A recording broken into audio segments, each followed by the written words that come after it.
first of all, this performance is phenomenal. Thank you. It's phenomenal. The opening sequence is amazing. Mentally, how do you get into this woman's mind? How do you live this? I mean, Leigh wrote an incredible script, you know? He wrote this incredible map to follow and getting into the character's mind, and that's literally my job. I don't have anything else to do if I don't do that, so that's my job.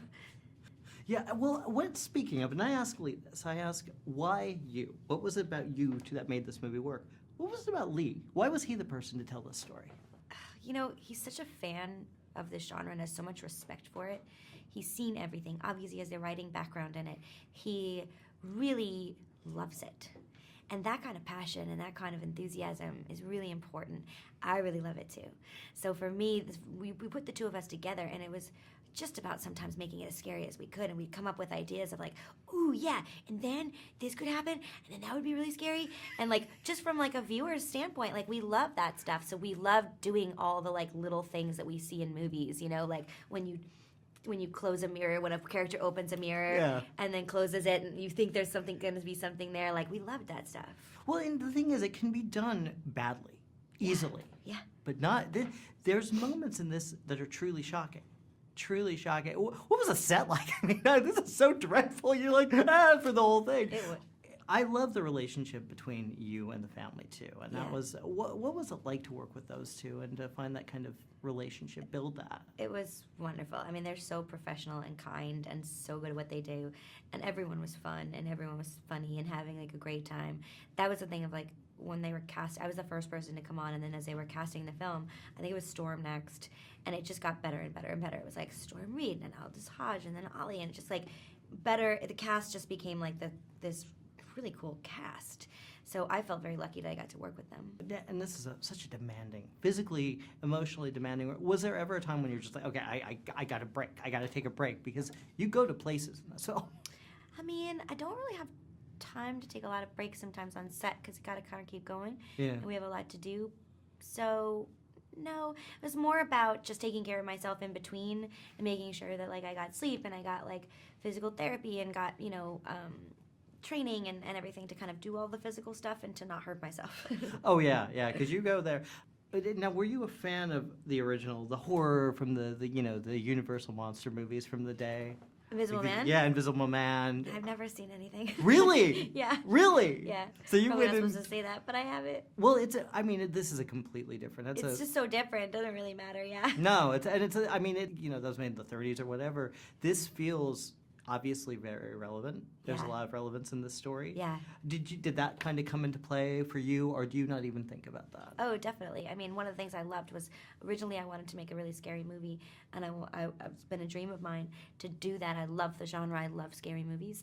But then the fact that he wrote this incredibly complicated character that had this deeper message, this deeper kind of thing that we were talking about and discussing of gaslighting and bullying and an abusive relationship and things that I find, you know, and I mean, a lot of people find, unfortunately, a commonality in, you know, so that just made it even deeper and richer.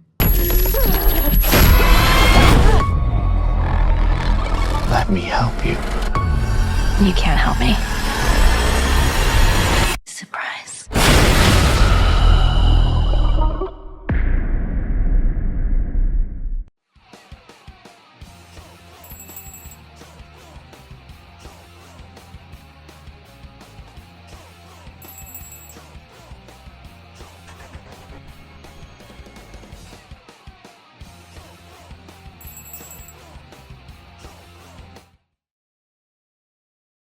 Wow, dude.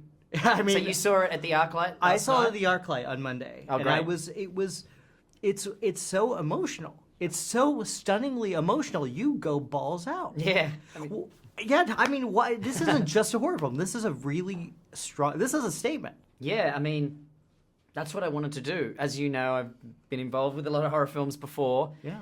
And I love it, but I never want to repeat myself. So when I finished Upgrade, I had been well and truly bitten by the action movie bug. Like, I wanted to crash some cars. I wanted to blow up some buildings. And I was ready. I was out in the world. I was like, all right, cool, let's crash some more cars. And this was a project that took me by surprise. It wasn't something I was pursuing. It was something that was suggested to me, and it kind of incepted me. It was an inception because it wouldn't leave my head. I kept thinking about it, and I was like, as much as I want to crash some cars, I've got to go back to the horror well. But if I'm going to do that, I've got to make it unique. Yeah. So hopefully, you know, we all achieved that. Well, I feel like when you see a movie like I say The Strangers because you see this emotional mess that they're in. You see that at the beginning, and this sets it up. Elizabeth, man, how did you know she was the right person to tell the story? Well, I just knew what she was capable of. You know, I'm a huge fan of Mad Men. That might be my favorite TV show of all time. The Handmaid's Tale is another show I love. So I feel like I already knew her in a way. You know, when people act in TV shows, they become a part of your life. You know, they're in your living room. That's why I think people react to TV stars differently than movie stars when they see them. There's a familiarity there with TV stars because, like, you live in my house. Yeah. So in a way, with Lizzie, I felt that. I was like, you've been a part of my life without even knowing it. And I think she's very used to that reaction. What I couldn't have even dreamed of was how much depth she would bring to this character. You know, I can't imagine this movie without her in it now, you know? Mm-hmm. It's such an emotional film. It is a violent movie, but I think the horror for me comes from just the tension. There's so much dread here. Why did you modernize it? Why did you feel like it had to be now and this story had to be told now? Because I felt that it had to be modernized because I wanted to get this character back to his roots. You know, if you think about it, when the original novel was released, when the original 1933 film was released, it was scary to those audiences. Yeah. You know, but unfortunately, you know, with the passage of time, what was scary to people in 1933 is not scary anymore. Still a great movie, but it's kind of a museum piece. It's this wonderful artifact in the history of horror. But if you're going to make a new movie, I can't speak to that. I have to, if I want to scare modern audiences who've seen so many movies and they're so desensitized, I've got to come up with some new things. And I have to make them believe that this is very real.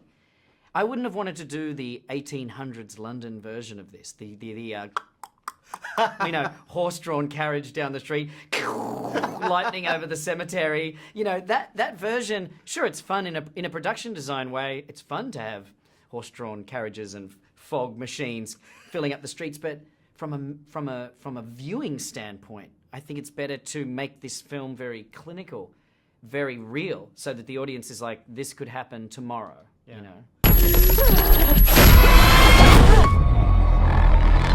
Let me help you. You can't help me.